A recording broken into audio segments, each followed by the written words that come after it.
নওগাঁ জেলার ছোট্ট ও সুন্দর শহর হচ্ছে পোরশা উপজেলা।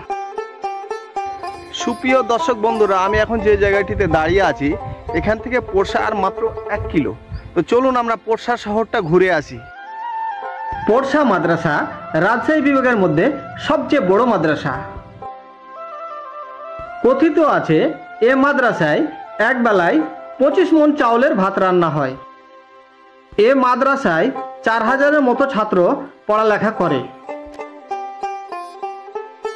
অবশেষে আমার কাঙ্ক্ষিত গন্তব্য পোরশা শহরে চলে আসলাম। পোরশার এই বাজারটির নাম হচ্ছে মিনা বাজার। এই বাজারটি অনেক পরিষ্কার পরিচ্ছন্ন। সকাল 6টা থেকে রাত্রি 10টা পর্যন্ত এই বাজার খোলা থাকে।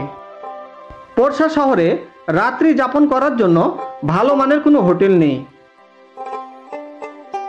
আমরা রাত্রি যাপন করার জন্য পোরশা শহর থেকে 5 কিলোমিটার দূরে নোনাহার গ্রামে কুড়েঘর রিসোর্টে টিকিট বুকিং করলাম। কুড়েঘর রিসোর্টটি দেখতে অনেক সুন্দর এবং টিকিটের মূল্যও কম, মাত্র 100 টাকায় রাত্রি যাপন করা যায়। পোরশা উপজেলায় 6টি ইউনিয়ন ও একটি থানা রয়েছে। পোরশা উপজেলার থানাটি নিতপুরে অবস্থিত।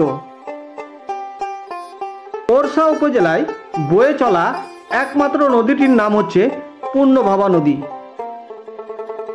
কথিত আছে একটা সময় এ নদী দিয়ে জাহাজে অনেক মালামাল পরিবহন করা হতো। নদীটির জলস এখন আর আগের মতো নেই।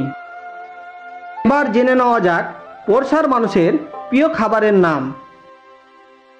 পোরশার মানুষের প্রিয় খাবারের নাম হচ্ছে বিভিন্ন ধরনের পিঠা, চিতই পিঠা, মেরা পিঠা, আন্দাসা, তাল পিঠা। এছাড়াও পোরশার মানুষ শুটকি খুব পছন্দ করে। পোরশায় গড়ে ওঠা একমাত্র আঙ্গুর বাগানটি সারাইগাছিতে অবস্থিত। এছাড়াও এখানে প্রচুর পরিমাণে মালটার চাষাবাদ হয়, আবার কোথাও কোথাও কমলা লেবুরও চাষাবাদ হয়।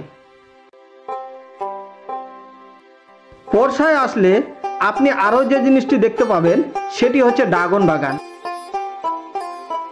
পোরশায় যে জিনিসটি আপনার সবচেয়ে বেশি নজর কাড়বে সেটি হচ্ছে আম বাগান। পোরশার 2/3 মাটিতেই আমের বাগান। এছাড়াও পোরশার আম খুব সুস্বাদু। তো বন্ধুরা, আজকের মতো এখানেই রাখছি। আবার হয়তো দেখা হবে নতুন কোনো ভিডিওতে। ততক্ষণ পর্যন্ত সুস্থ থাকুন, ভালো থাকুন। খোদা হাফেজ।